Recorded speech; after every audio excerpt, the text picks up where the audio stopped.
es el Sistema Internacional de Medidas. Ustedes lo pueden encontrar como fundamentalmente para medir la masa. Y se va a estar dando en kilogramos.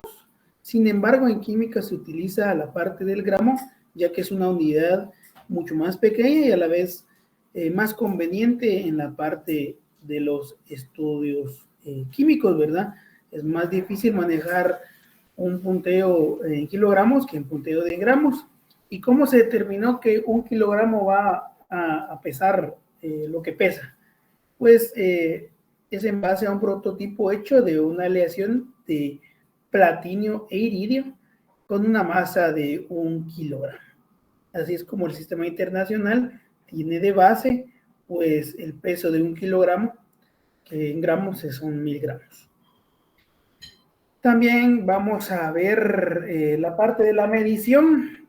Como estamos en la parte virtual aún, pues nos preguntamos cómo se mide la masa directamente en los laboratorios. Y para la medición directa de la masa de un cuerpo o una sustancia, utilizamos como primer parte, pues una balanza monoplato, que es lo que nosotros observamos en la parte superior.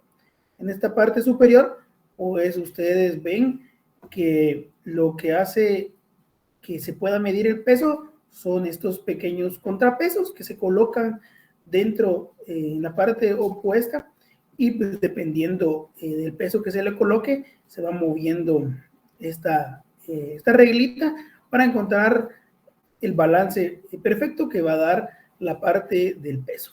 Esto podemos medir en gramos, prácticamente es una medición bastante certera y va a estar dada por la calibración que nosotros tengamos de esta balanza.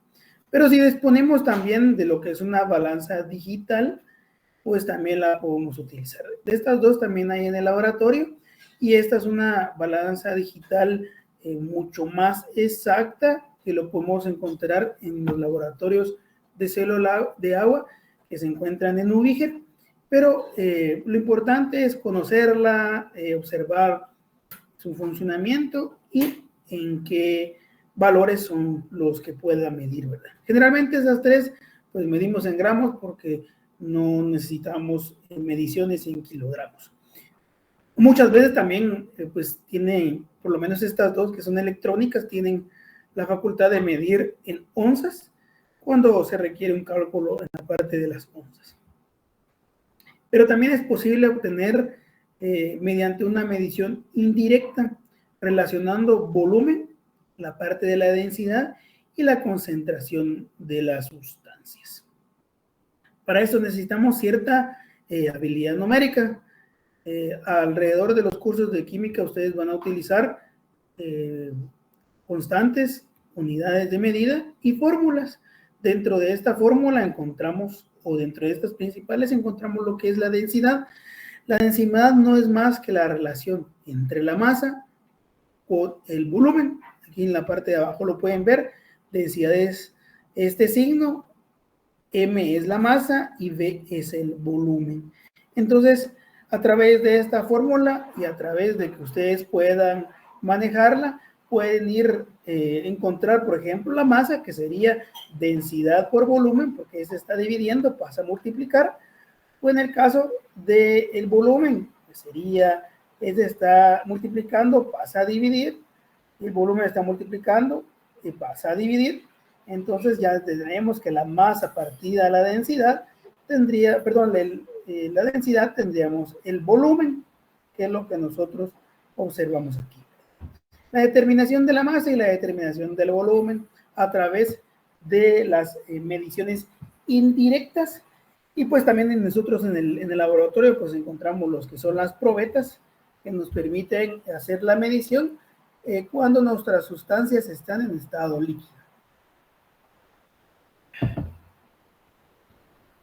Masa es igual a peso. Fíjense que en el laboratorio de la mañana estábamos viendo unidades químicas de concentración con sus compañeros de Química General 2 y esto es bien importante que ustedes lo manejen porque como les comentaba, cuando yo aprendí esas unidades físicas de concentración, a mí me dijeron que la relación era porcentaje peso-peso, Pero aquí en la química 1, pues nosotros tratamos de remarcarle que la masa no es igual al peso.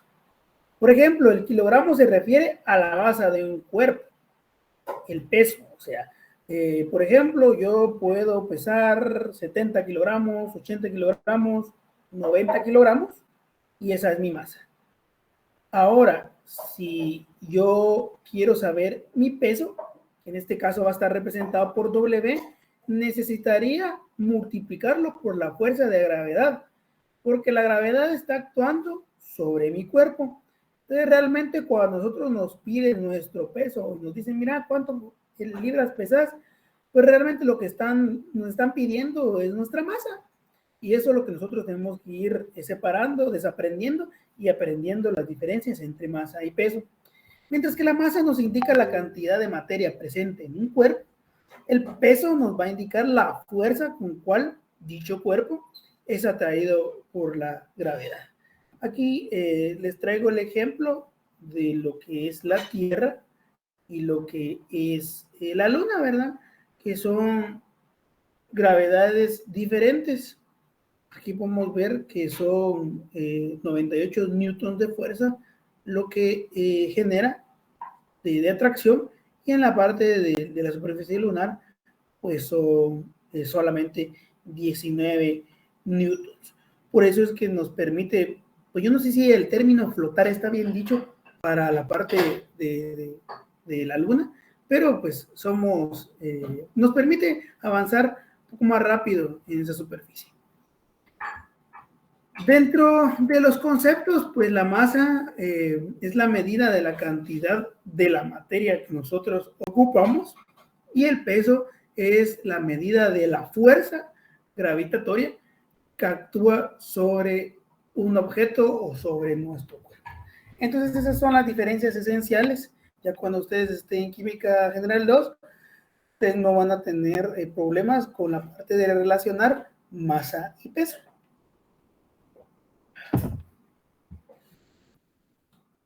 Dentro de los métodos para poder hacer o determinar la masa, pues tenemos también lo que es una pesa directa. Esta es una balanza mecánica. Se pone la sustancia a pesar en el platillo de la izquierda, y en la derecha se va añadiendo pesas o algún contrapeso hasta que se establece el equilibrio. Y el fiel se conoce en el centro de la escala, que es esta parte. En ese momento es el que se debe realizar la lectura de nuestro peso. Generalmente este ejemplo de pesas nosotros lo vemos no directamente en la química, sino lo vemos que a veces es parte de lo que es el sistema de justicia, que vemos de pesos y contrapesos, hace realmente alusión a eso, ¿verdad? Que si nosotros queremos pesar en el lado izquierdo, necesitaríamos un contrapeso en el lado derecho para poder equilibrar la balanza. Y el método de Gauss o de la doble pesada, este método asegura una mayor precisión. Para ello se debe realizar dos pesadas, una con el objeto o sustancia a pesar en el platillo de la izquierda y otro con el objeto o sustancia a pesar en el platillo de la derecha. El resultado final de la pesada será la medida aritmética de ambos resultados. Bueno, entonces Gauss básicamente lo que nos hace es un doble filtro, hacer el peso principal del lado izquierdo y el peso principal del lado derecho, a modo de que nosotros minimicemos el error que pueda tener este tipo de balanzas. Y su medida aritmética va a ser el peso, perdón, la masa total que nosotros vamos a determinar. También tenemos algunas abreviaturas que es importante que ustedes vayan manejando. Conforme ustedes vayan avanzando en la carrera, es más necesario que ustedes puedan manejarlo. Lo van a ver en hidrología, lo van a ver en edafología, lo van a ver en economía de los recursos naturales, en economía general, en administración. Siempre es importante saber las unidades de medida y en qué sistema estamos manejando. Por ejemplo, el kilogramo tiene una abreviatura de kg, su equivalencia en gramos es a 1000 y su equivalencia exponencial es 10 elevado a la 3. Así lo podemos ver también con la parte de los gramos, en la parte de los decigramos, centigramos, miligramos y microgramos. Los que más utilizamos en química pues son gramos, kilogramos y microgramos. Están en abreviaturas kg, g y ug. La libra es la utilizada en el sistema inglés como una unidad de medida de peso, mientras que el kilogramo en el sistema internacional como unidad de medida de masa. Sin embargo, siendo medidos con la misma gravedad de la Tierra, la equivalencia sería 1 libra a 0.4533 kilogramos. Esto lo podemos ver nosotros en la vida diaria. Nosotros aquí en Guatemala medimos por libras. Vamos y pedimos 1 libra de azúcar, 1 libra de frijol. En cambio, si ustedes han visto noticias mexicanas o algo mexicano, allá venden el kilogramo de tortilla, kilogramo de pescado, kilogramo de frutas, etcétera. Nosotros todavía seguimos utilizando el sistema inglés que nos da la libra como factor. No sé por qué no hemos migrado directamente al sistema internacional. Bueno, pero dentro de las equivalencias también es importante que ustedes se lo aprendan, ¿verdad? Que si no tienen, pues ahorita la pericia de aprenderlo, es importante que lo lleven en una tablita. Si en la vida real ya no ustedes tienen que memorizarse las cosas, lo pueden llevar en el teléfono, lo pueden llevar escrito, pero lo importante es que lo tengan, ¿verdad? Que 1 gramo es igual a 1000 miligramos, 1 kilogramo es igual a 1000 gramos, 1 kilogramo es igual a 2.2 libras y 1 libra son 453.6 gramos. ¿Para qué nos sirve en la vida? Pues a mí sí es muy importante porque cuando uno va a los restaurantes o principalmente en los centros comerciales donde uno se va a abastecer de insumos básicos, ustedes si observan, pues casi nunca de los productos nos dicen que nos venden 1 libra de azúcar o de frijol y realmente lo que nos venden son 400 gramos. Entonces, al final de cuentas nos están dañando en esa parte. Pero aquí lo importante es que ustedes sepan las equivalencias de cada una de estas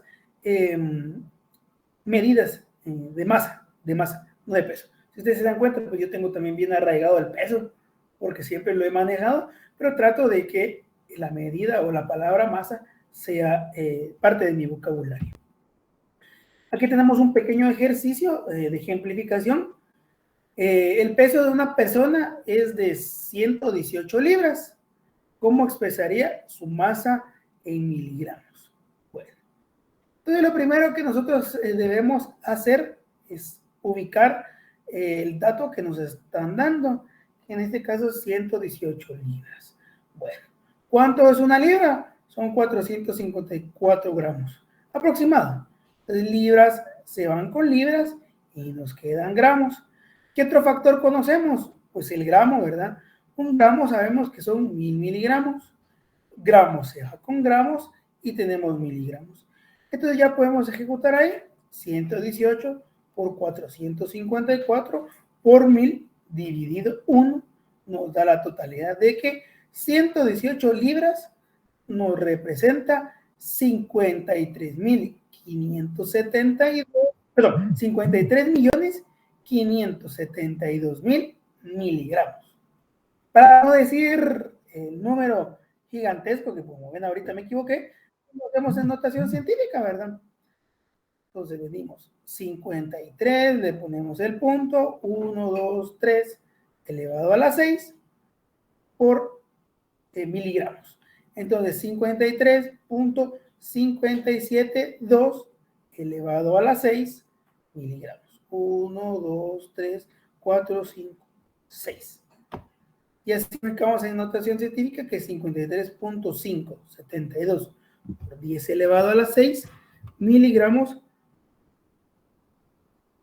es el resultado de nuestro ejercicio de 118 libras. Con eso terminamos cómo es la medición de la masa y dentro de este laboratorio, pues nosotros también lo que hacíamos era una práctica de biomasa vegetal. La biomasa vegetal no es más que la parte verde que nosotros observamos en las plantas, es lo que se genera a través de la fotosíntesis. Aquí nos dice que es la cantidad de materia orgánica producida en las plantas verdes a través del proceso de la fotosíntesis. ¿Qué podemos observar en la planta de tomate? Pues que su biomasa va a estar representada por lo que son tallos, pedúnculos, hojas e incluso las mismas raíces. Aquí solo tenemos un ciclo directamente donde nosotros tenemos pues, la generación de biomasa, no directamente hortícola, sino forestal, ¿verdad? Tenemos lo que es la biomasa producida por el aprovechamiento forestal de nuestros bosques.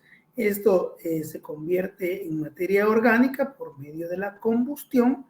La combustión genera el CO2, que es parte importante de la fotosíntesis, y junto a la energía lumínica, pues las plantas generan lo que es la biomasa y el ciclo se repite.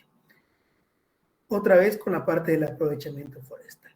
Entonces, cuando dice plantas verdes, pues no directamente se tiene que referir solo a lo que les decía en hortalizas, ¿verdad?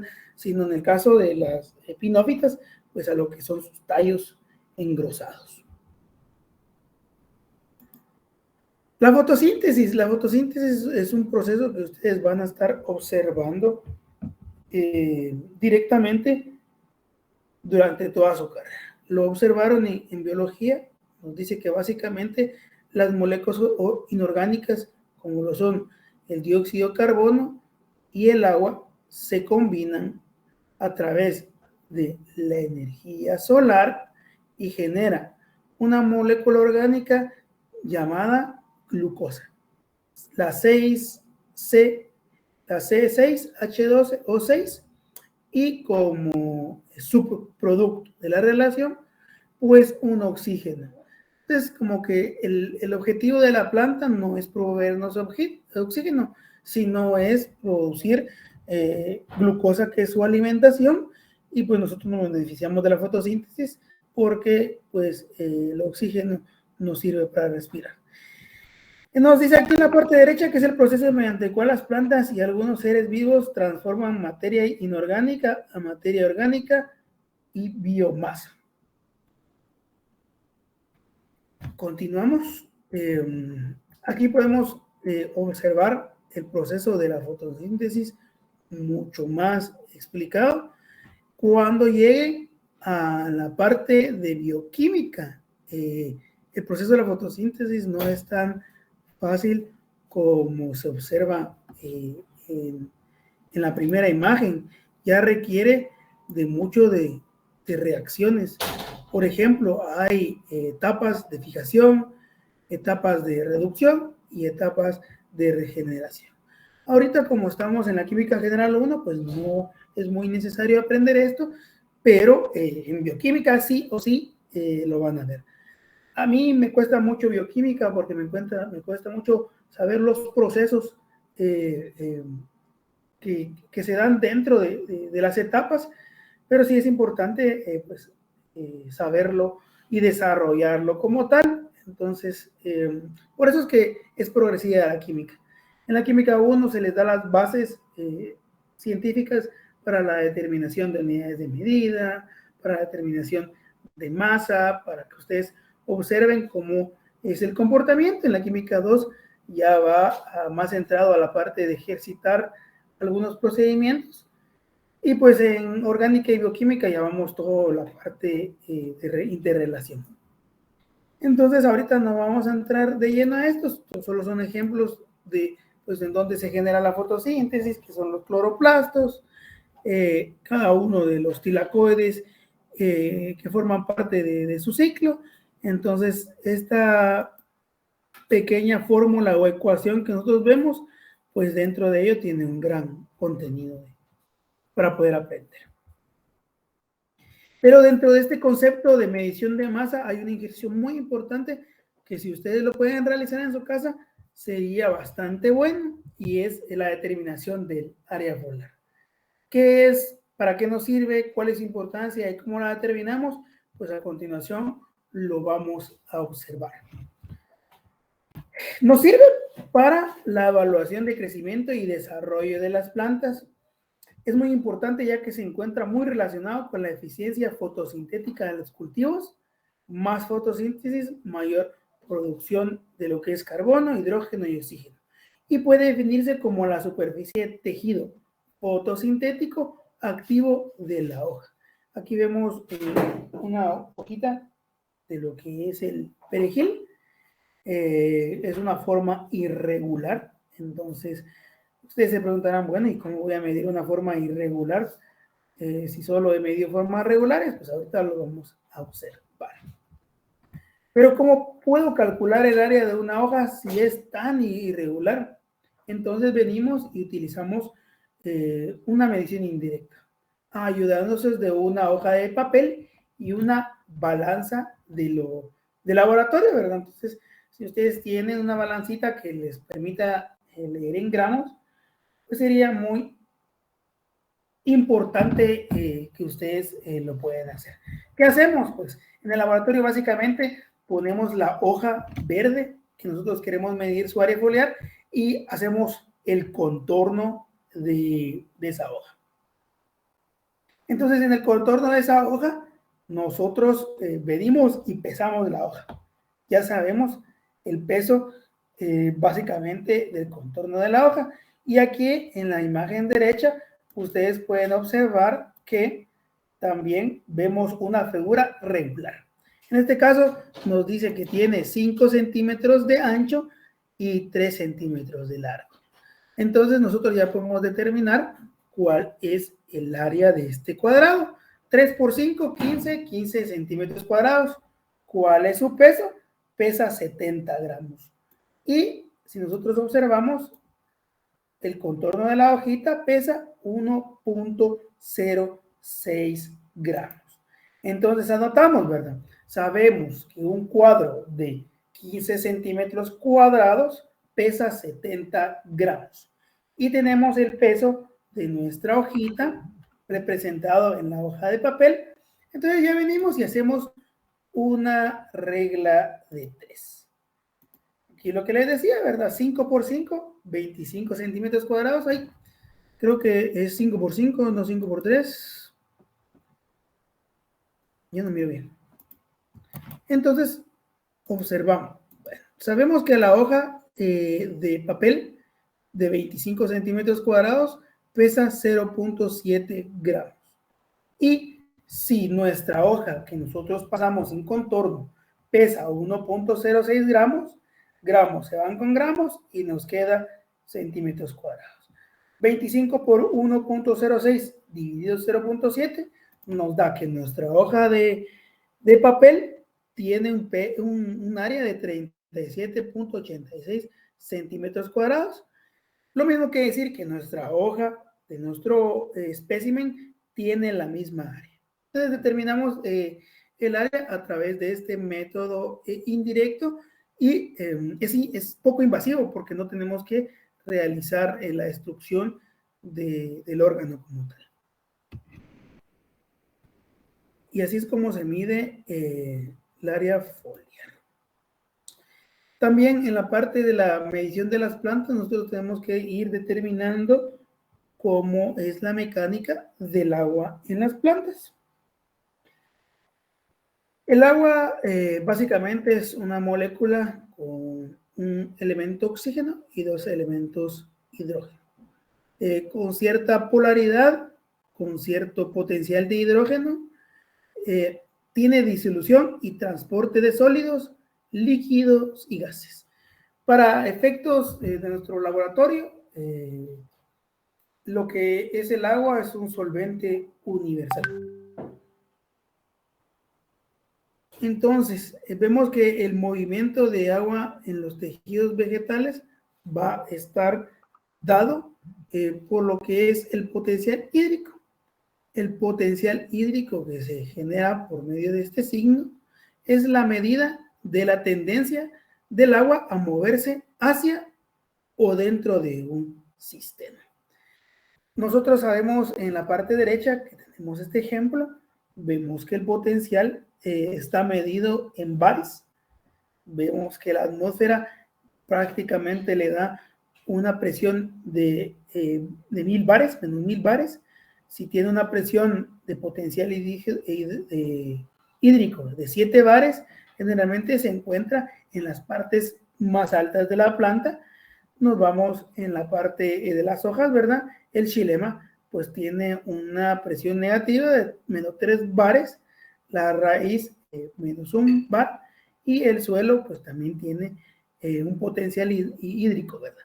Y dependiendo de cómo nosotros encontremos este parámetro, pues nosotros vamos a poder determinar qué tanto se mueve el agua dentro de nuestras plantas. Entonces, el potencial hídrico es muy importante para esa parte. Y vemos aquí dos conceptos como son la plasmólisis y la turgencia. Nosotros vamos a observar que la plasmólisis y la turgencia se va a dar cuando hay mayor concentración de soluto en el interior de la célula. Está en la mano superior derecha, vemos que la turgencia va a estar en un medio que nosotros conocemos como hipotónico. Entonces, cuando hay turgencia, hay mayor cantidad de soluto en el interior de la célula y su medio, que es lo que está adentro del beaker, pues es un medio hipotónico, que es aquella que tiene una menor concentración de soluto en el medio externo en relación al medio del citoplasma de la célula. ¿Y cuándo va a haber plasmólisis? La plasmólisis va a ser cuando hay mayor cantidad de solutos en el medio extracelular. ¿Qué quiere decir eso? Que va a estar sumergida en un medio hipertónico. Este medio hipertónico pues va a relacionar el medio citoplasmático de la célula, y si una célula se encuentra en un medio hipertónico, sale agua de la célula al exterior. Entonces expulsa en la plasmólisis y la turgencia pues la mantiene. Aquí lo que podemos observar, ¿verdad? Entonces nosotros hacemos la relación turgencia, hipertónico y la plasmólisis hipertónica. Aquí hay otra imagen ya con un poco más explicado. Vemos que es un transporte pasivo como es la ósmosis, que es básicamente el paso de un soluto a un solvente de un lugar de menor concentración a un lugar de mayor concentración. Esto es conocido como un transporte pasivo. Entonces vemos el medio hipotónico, que es donde tiene una menor concentración de soluto en el medio externo. En todo este medio externo, menor a lo que nosotros tenemos adentro. Por lo tanto, pues en el medio hipotónico, este va a absorber. Ahí las flechitas nos están indicando que hay absorción dentro del medio citoplasmático. Una hipertónica solución, pues nos quiere decir que una célula se va a encontrar en un medio en donde le permitirá expulsar de su citoplasma sales. Hipertónico nos daría como resultado un prefijo de salida. Y el isotónico es cuando aquel se encuentra en estabilidad. No hay transporte ni para afuera ni transporte para adentro. O lo mismo que es que la membrana citoplasmática permite un intercambio. Lo que entra tiene que salir. Si entra cierta sal, tiene que entrar otra cierta sal.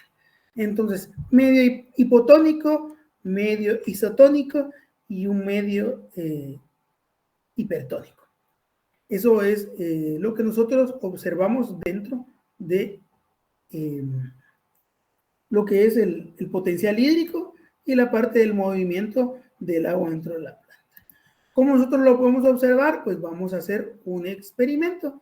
Ese experimento nos va a permitir pues determinar si nuestro medio va a tener turgencia o plasmólisis, va a ser un medio hipotónico o hipertónico, y si tiene exmosis o endosmosis. Entonces, nos vamos a pasar primero a cómo se hace esta tablita. Dentro de su ejercicio, ustedes tienen que hacer esta tablita. Básicamente aquí lo que da es este primer ejemplo. Tenemos una solución. El soluto, que es lo que nosotros vamos a disolver, es el cloruro de sodio. Sal común de mesa. El ejercicio consta de hacer cuadritos de papa. Estos cuadritos de papa van a ser medidos en su masa inicial y vemos que la masa inicial es de 12.3 gramos. Vemos que la masa final de la papa, después de pasar algún tiempo sumergida en nuestra solución, absorbió y ahora tiene un peso de 15 gramos. Entonces nosotros lo que hacemos para determinar el movimiento de absorción, pues es restar los 15 a los 12.3 y nos dice que tiene un movimiento de 2.7 gramos. El movimiento relativo es básicamente multiplicarlo por 100 y nosotros vamos a determinar lo que es la turgencia. Si vemos que hay una mayor cantidad de soluto en el interior de la célula, ¿por qué? Porque creció, porque disminuyó. Entonces, si creció, va a ser turgente. Y si es turgencia, pues por ende, su medio salino o el medio donde estuvo sumergido va a ser hipotónico. Y si es hipotónico, va a tener el proceso de la endosmosis. Y así cada uno de estos ejemplos. Compañero Nolasco, que es el encargado de este laboratorio, pues creo que tiene el ejercicio subido. Ahorita lo vamos a presentar para que ustedes puedan tener la idea de cómo se sube esta tabla. Creo que a algunos les va a tocar realizar el ejercicio, a otros no, depende de cómo les toque la aleatoriedad de la base de datos. Pero entonces vamos a dejar de presentar y nos vamos a pasar a ese video para la determinación de la gráfica. Vamos a ver, tenemos aquí.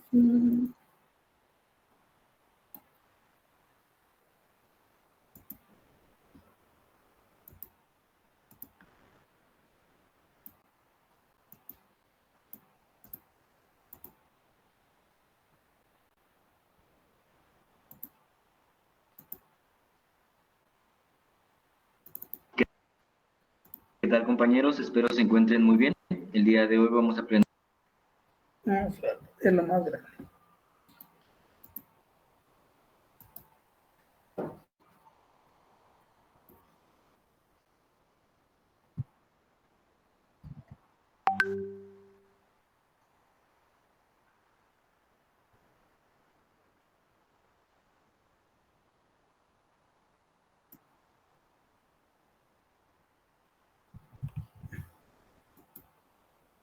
Lo que no pregunté no se está viendo, ¿verdad?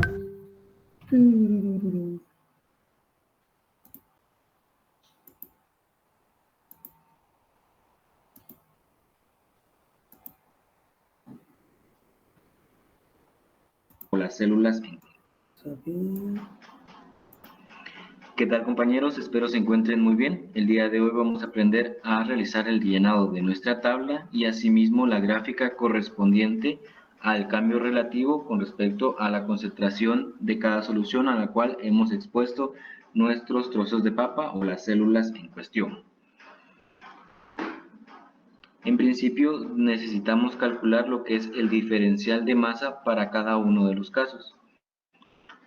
Esto se logra únicamente restando lo que sería la masa final con respecto a la masa inicial. Entonces seleccionamos nuestra masa final y le restamos la masa inicial. Hacemos el mismo procedimiento para todos los demás y ya podemos ver el cambio de masa que hubo en cada uno de los experimentos. Posteriormente calculamos el porcentaje de cambio relativo, el cual lo podremos obtener dividiendo el diferencial con respecto a la masa inicial. Luego esto lo multiplicamos por 100 para obtener nuestro porcentaje. Hacemos lo mismo para todos y nos damos cuenta que para el primer caso tenemos un 50% de aumento en la masa. Para el segundo caso un 37.5%. Para el quinto caso tenemos una reducción, en este caso de un 25% de la masa. Posteriormente nos indica si tenemos turgencia o plasmólisis, si hemos sometido nuestro trozo de papa a un medio hipertónico, hipotónico o isotónico, y si ha ocurrido una endosmosis o exosmosis. Para el primer caso nos damos cuenta que la célula ganó masa y por ende hubo turgencia, ¿verdad? Y prácticamente nuestras células se encontrarían hinchadas. El medio al cual fue expuesto en este caso sería un medio hipotónico debido a que tenía una menor concentración en la solución a la cual fue expuesta que la solución del citosol, ¿verdad? Y en cuanto a la ósmosis, tenemos una endósmosis porque ingresó agua a la célula. Ahora solo resta llenar cada una de las columnas, ¿verdad? Posteriormente nos tocaría realizar lo que es nuestra gráfica confrontando el cambio relativo con respecto a la concentración, ¿verdad? Seleccionamos ambas columnas e insertamos lo que sería un gráfico de dispersión. Y aquí en nuestro gráfico estaríamos confrontando el cambio en la masa con respecto a la concentración. Podríamos añadir, si gustamos, una línea de tendencia para observar el comportamiento. Y esto sería todo lo necesario para realizar nuestra tarea de esta semana. Muchos éxitos.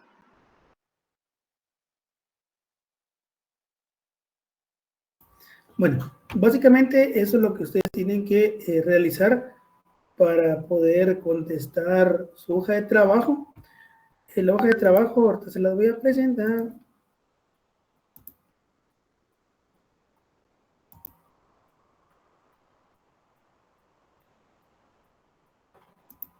Aquí está bien.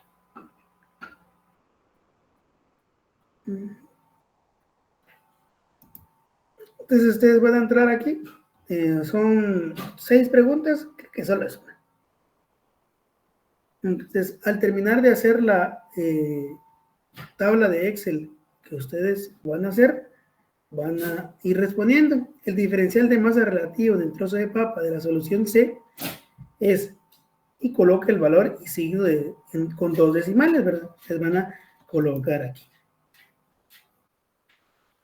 Y después de realizar todos los campos que les piden, pues van a continuar. La segunda parte también les piden lo mismo. Aquí está la importancia de poder realizar la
Perdón, compañeros, ya vine.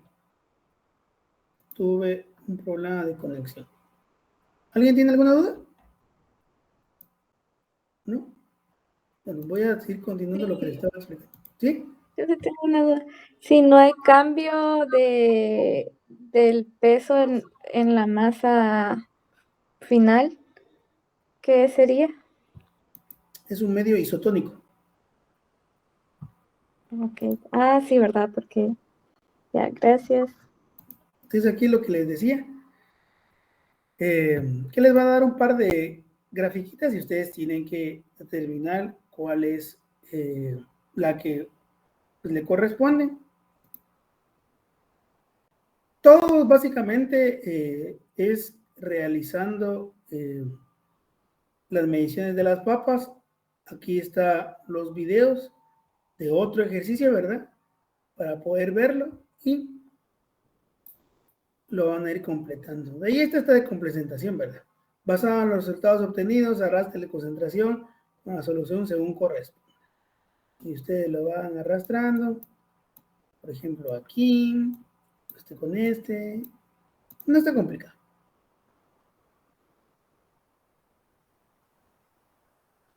De ahí van a observar el video y determinar el área de cada hoja en centímetros cuadrados y lo van a determinar aquí. Entonces, tienen que ver los videos de la hoja de trabajo, pero es que la hoja de trabajo no tiene tiempo porque la pueden tener abierto todo el tiempo necesario y ya solo van ubicando. Y al final del cuestionario, pues ahí están básicamente cómo ustedes tienen que ingresar los datos, ¿verdad? Si requieren decimales, si requieren poner el signo de más o menos. Traten de seguir las instrucciones lo más a detalle posible, porque así me tardo menos en la revisión. Igualmente siempre le doy una revisada después por si inscribieron algo y pues la máquina lo determinó que estaba mal y al final estaba bien. Pero mientras sigan las partes de las instrucciones, pues creo que no va a haber mucho problema. Entonces está la hoja de trabajo para la siguiente semana. No sé si alguien tiene alguna duda.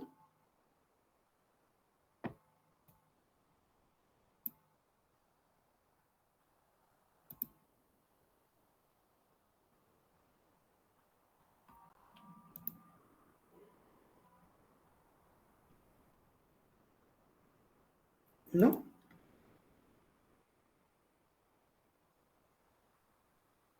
No, nada. Ingeniero, yo tengo una duda. Fíjese que yo había hecho una hoja de trabajo y pues la hice antes del tiempo y todo, pero en la parte de calificadas me apareció una X. ¿Cómo así? ¿Cómo así? ¿Estás hablando de tareas anteriores? Exacto. ¿De qué práctica? De la hoja de trabajo, creo que es la 2, de la práctica 2. La de trasvase. Sí. Vamos a ver, hoja de trabajo.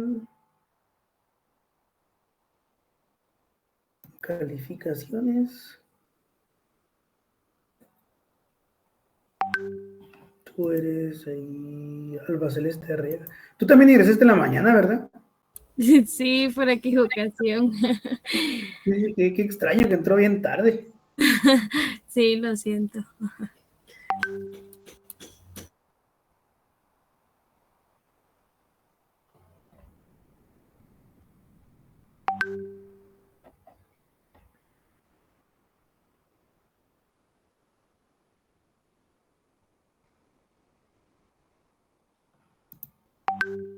Vea, pues entonces, por ejemplo, aquí, me imagino que de estas preguntas te estás hablando. Sí, yo creo que era la de ver un video. Hay varias que son de ver un video. Sí, es. Pero por ejemplo, aquí, mira, yo trato de ponerle la mayor cantidad de cosas que puedan ser mililitros, escrito con letras, ml, centímetros cúbicos, mililitro, mililitros, ml, centímetros cúbicos, mililitros. Pero al final de cuentas, pues como yo no sé cómo escriben y ustedes como yo escribo, pues aquí te salió que son pocos puntos, ¿verdad? Entonces lo que hago yo es venir y revisar. Bueno, entonces, la primera respuesta dice, y en el espacio en blanco la unidad de medida para la boleta es en, tú pusiste mililitros. Ahí está bien, no hay problema. Y para balón aforado es en, también respuesta correcta, mililitros. Y así, por ejemplo, aquí tengo que corregir, a ver, medición para la boleta es de 0 a 25. Tendré que ver el video. Y la cosa es que yo lo reviso. No hay mucho problema. En este, pues aquí si te equivocaste directamente. Ahí está bien, 13 ml. Ahí sí le pegamos, ¿ve? 13 espacio ml, ml mayúscula. Aquí sí no. Y así. Entonces, como ven, esto no tiene una nota ponderada de una vez, porque pues esta es la práctica en donde yo tengo que revisar si está bien escrito, si la máquina no se equivocó, y al final de cuando yo califico ya les pongo su nota total. No hay mucho problema, Alba. Ah, está bien, ingeniero, muchas gracias. Está bien, miren, como yo me equivoqué en no poderles, no sé por qué no salía la clase, entonces les voy a dar otra oportunidad de corto para los que quieran realizar. Entonces ahorita se las voy a liberar y pues las personas que quieran hacer el corto otra vez, pues lo hacen.